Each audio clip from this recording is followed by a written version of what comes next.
Thank you for staying with us. Now let's look at the coming annual flood. The annual flood outlook for 2021 by the Nigeria Hydrological Services Agency predicts that parts of 121 local government areas in 27 states and the Federal Capital Territory fall within the highly probable flood risk areas. We're already seeing some of them. The other time, Taraba. So. It also says that parts of 302 local governments in all the 36 states of the Federation, including the FCT, fall within the moderately probable flood risk areas. Well, I'm not seeing those figures at all. I'm just seeing wherever you are in the country, be prepared. We're going to see lots of rain this year, which we were told since February, actually, that we're going to see plenty of rain this year. And we've started even seeing though it. We have not seen too much in Lagos, not too much rain, but when it has rained, it has been extremely heavy. So prepare yourselves. Well, maybe we should get more advice. The areas that have been floodplains. But is it that easy to move away? Good question. And that's a question we're going to put to the Director General of the Nigeria Hydrological Services Agency, Mr. Clement Nze, who joins us from our studio in Abuja. Good morning, Mr. Nze. Good morning. Good to be here again. Good to have you with us again. Now, all this sounds like bad news, but you're going to say to us, but we told you at the beginning of the year, right? Exactly. You told us at the beginning of the year. Well, you need to tell us again, and you need to tell us how to prepare for what is coming.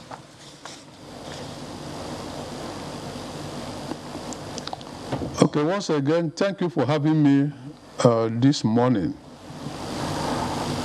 Yes, you rightly pointed out, the Nigeria Meteorological Agency, NIMET, came out very early in the year, precisely 2nd February, to inform the general public about the rainfall pattern for the country. And they have gone further to break it down, giving you 72 hourly rainfall pattern across the country. Shortly after their prediction, and since rainfall, or what we call precipitation, is one of the inputs, data we use to do our own forecast for prediction for flooding, we also came on air. Taking into account several factors, parameters, like the river system in the country, of course, the amount of rainfall as predicted, the topography, the geology, the land use pattern, and the whole gamut of data, we're able to come up with our own prediction of flooding. And also, you have equally mentioned it there, that at least 121 local government areas, cutting across 27 states and the FCT, will face severe flooding. And that additional 302 LGAs, cutting across the entire nation, will suffer moderately or moderate level of flooding. Their names were mentioned in each of the categories. Like I will always mention, this is prediction. You may discover that at the end of the day, some locations we said will be moderate, will eventually become the highly probable flood risk areas. Climate change, climate variability, human activities could make such predictions to move from one level to the other. So we have been seeing it, unfortunately, playing out in terms of the level of flooding incidents and the devastation, loss of life, and the dislocation of people from their livelihoods is quite pathetic. Even after the warnings were issued early enough in the year. Seen any aggressive awareness campaigns so that everyone is aware of this phenomenon? You see, there have been reasonable level of creation of awareness in this regard. After making the prediction, the Honorable Minister of Water Resources, Engineer Suleiman Adamu, notified each state governor in Nigeria in writing, listing the local government areas in each of the states that are likely to be inundated by flood. Various measures that could be taken were enumerated in the same letters that were given to each of the governors. And the agency has been on air. Also, whether through the social media, through the various media, newspaper, television, radio, carrying out advocacy, even like what we are doing here today, enlightening the people.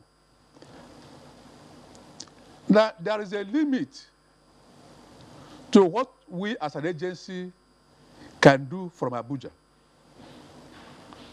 We are all aware of the 3 tiers of government. It is expected that once the chief executive of the states were notified in writing with the details, they should have run with that information. We from Abuja here, it is ridiculous to say that somebody from Abuja will move to nooks and crannies of Nigeria to begin to sensitize the people. We collaborate with NOA that has offices in virtually all 774 local government areas in Nigeria. So we work with them to help in disseminating the information to the grassroots. But like I always will say, much depends on the states and then also local government areas. At the federal level, good work is, nice job is being done by the forecasting agencies. The NIMET is there, NISA is there. Early warning, which ought to be followed with early action, especially at the places where the actions are or the issues are at the state level, local government levels. So we have been doing the much we can as an agency by carrying out advocacy, sensitization of the people on what needs to be done. But much resides at the state level, and we have the actors there by the state government. Okay, let me speak to some of these issues that you've raised now. I imagine that these predictions that you make every year or every other quarter or every other time, and you said the Minister of Water Resources indeed wrote letters to the states. I imagine that this is for the states to prepare ahead of time. What sort of preparations were you expecting them to do? What did you expect them to put in place?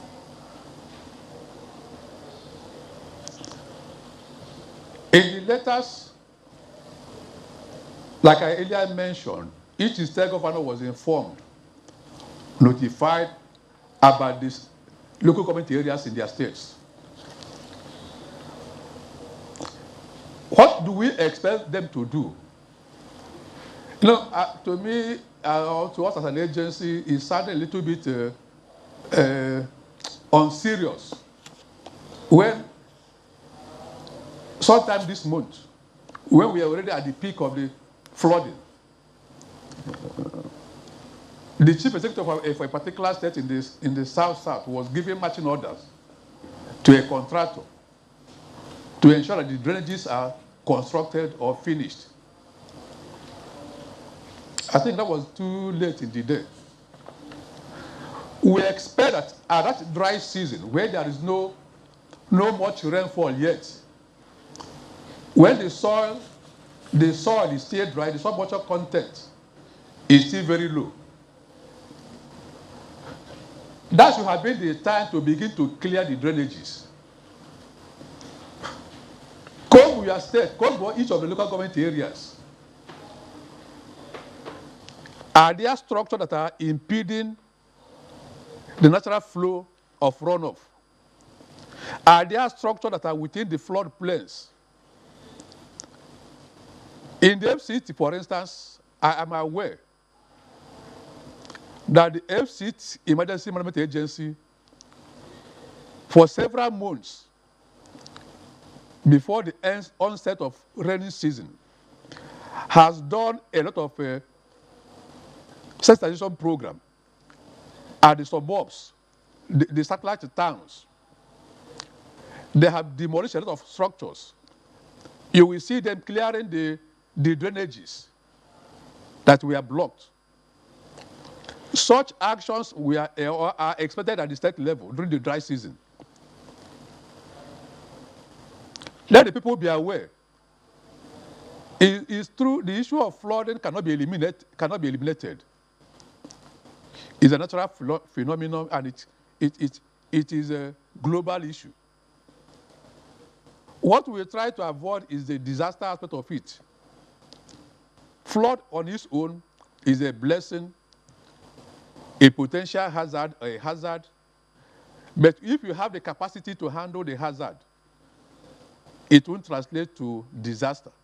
What we've been saying, like we mentioned it in your intro, what happened in Jalingo on the 10th of July and on the 5th of August. What happened in Mushi? We also saw it in Bauchi. We saw it in Lagos on the 16th of July. So at that stage, it is now a disaster. So there are so many things that are expected from the states, including individuals, to have done at the time of dry season, or when the rains are not gained teeth, to devastate us. What about houses that have been built along the floodplains? What happens to those houses? I'm aware that in 2020, in the FCT, no less than 250 houses were destroyed, were demolished. Going by the experience of 2020, we had some lives we had lost, about 69 lives, according to NEMA, across the country. And we saw what happened in FCT. Some lives were equally lost at, I think, Threadmore Estate and then Sunday Adewusi Estate, Police Estate. So those places have been marked by the FCT, Emergency Management Agency, FEMA. And some houses have been destroyed. So the best to do is to remove those structures that are within the flood plains. That's the best thing that could be done. You save life. You save property. Or, people, when I say property, maybe in this case, household items, because the main structure itself had to go. So the best thing to be done is to remove the structures that are within the flood plain. And after each cycle of flooding, if you go to all these places that were flooded before, you will see the signature, the handwriting of flood, telling you this is my right of way. Nothing should encroach beyond this place. And this is what the AFC Management Agency have been doing, because you can easily identify those structures that are within the floodplain, and it is all over the country. So the best is to remove the structures to avoid loss of lives. You mentioned some specific dates about terrible flooding that has happened this year, and you mentioned July 16 in Lagos. So we are expecting that kind of flooding again, if I'm not wrong. So I would like you to advise residents in those states which you mentioned that are highly probable, flood risks this year. I would like you to advise people who live in those states what they can do to ensure that their houses are not carried away by the flood, that they do not come to any harm during this period.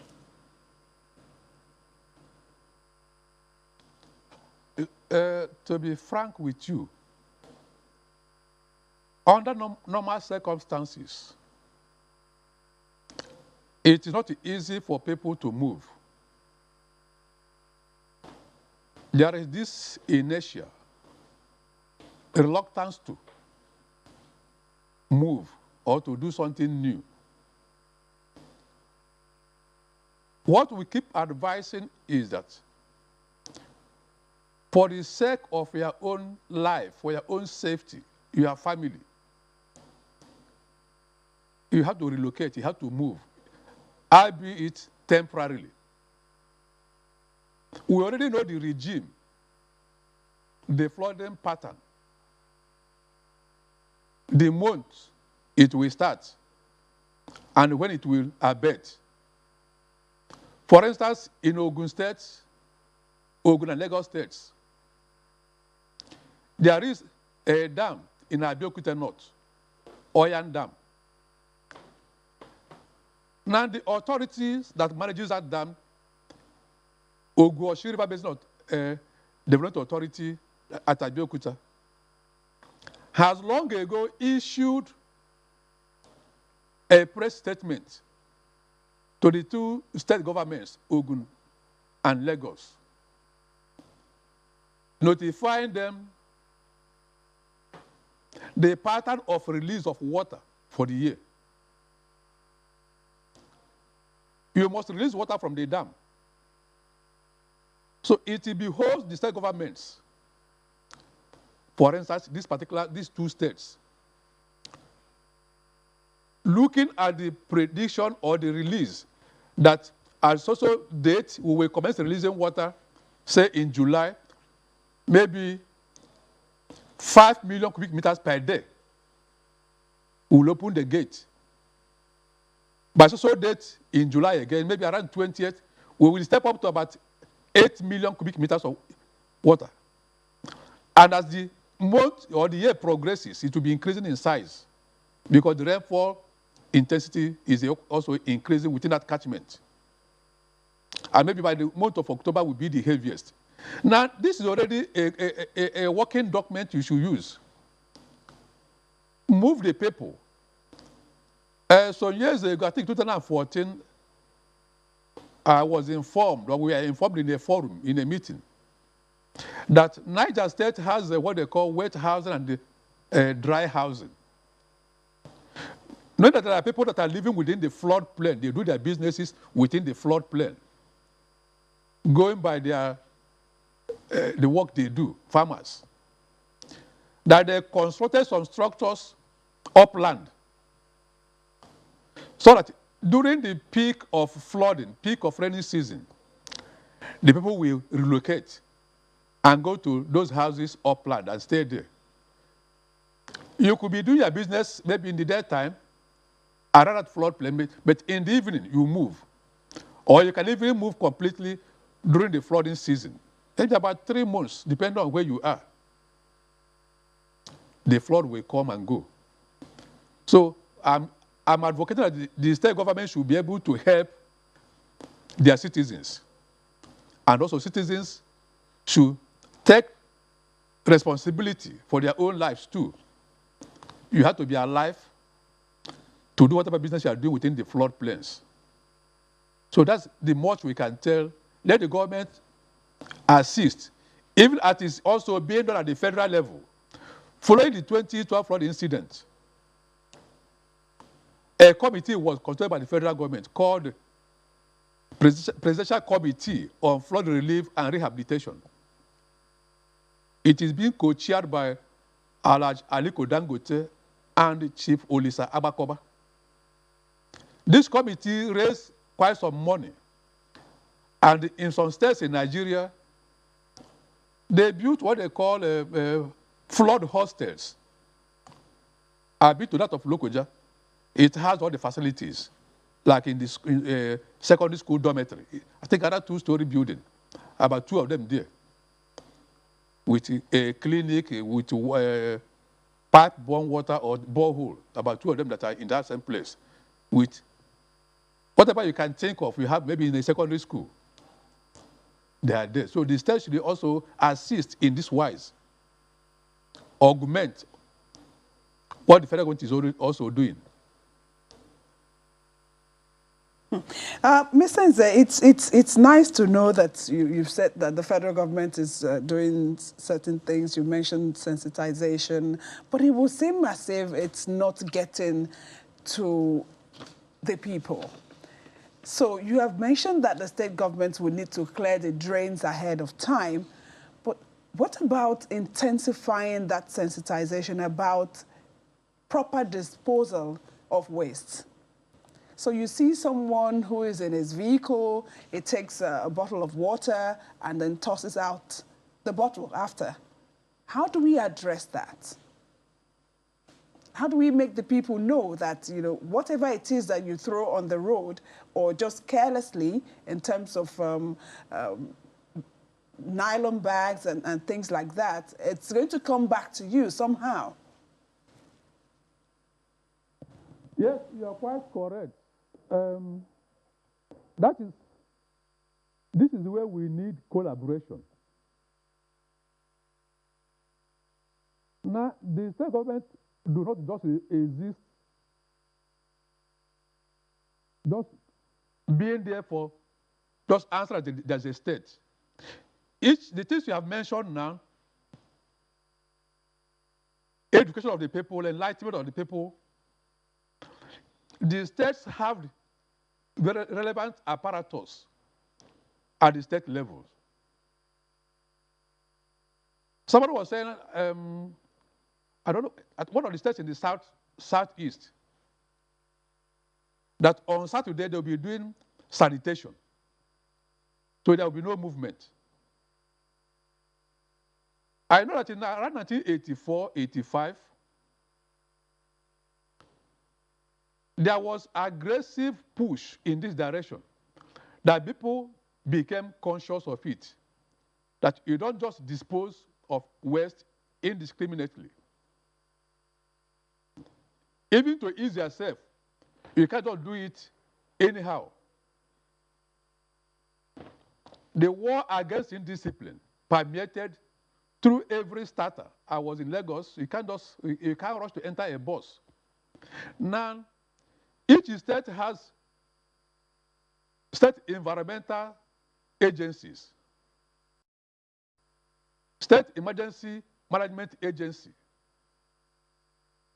state minister of water resources, state minister of environment. There are other kinds of vanguards that exist in the states. It behoves each of the state governments now to key into what is being done at the federal level, to translate this to the grassroots. Like I will always mention, since you do political campaign, you carry out rallies, you have they call it now line up here and there. Let them take that same spirit to ensure that the predictions that have been made available to the states from the federal level are translated to relevant dialects and people be made to know of these are the consequences. Growing up in the 60s, I don't know what they call them that time, is it sanitation workers or inspectors? Even to, after pounding your apple in the night and eating, the plates you use in eating at night, you must wash them that night. Because somebody will come most likely early in the morning to inspect whether the mortar, the pestle, the plates were kept clean. They didn't come from Lagos that time. They were coming from the villages, local authorities. Just So before I you think go, it is possible. I just need to, for the benefit of our viewers, read out the highly probable flood risk states, and they are Abia, Akwa Ibom, Anambra, Bauchi, Bayelsa, Benue, Cross River, Delta, Ebonyi, Edo, Gombe, Imo, Jigawa, Kaduna, Kano, Kebbi, Kogi, Kwara, Lagos, Nasarawa, Niger, Ogun, Oyo, Rivers, Sokoto, Taraba, and Zamfara. Like I said earlier, literally every part of Nigeria. Well, minus 9 states, 9 out of 36 only, or is it even 8? 9 out of 36. Thank you very much. We have been chatting with Mr. Clement Nze, who is the Director General, Nigeria Hydrological Services Agency. Thank you very much for your warning, Mr. Nze. I hope that Nigerians will take heed so that this time around we do not have disasters as a result of flooding. Thank you. Sunrise will return in just a moment with another very interesting conversation. See you.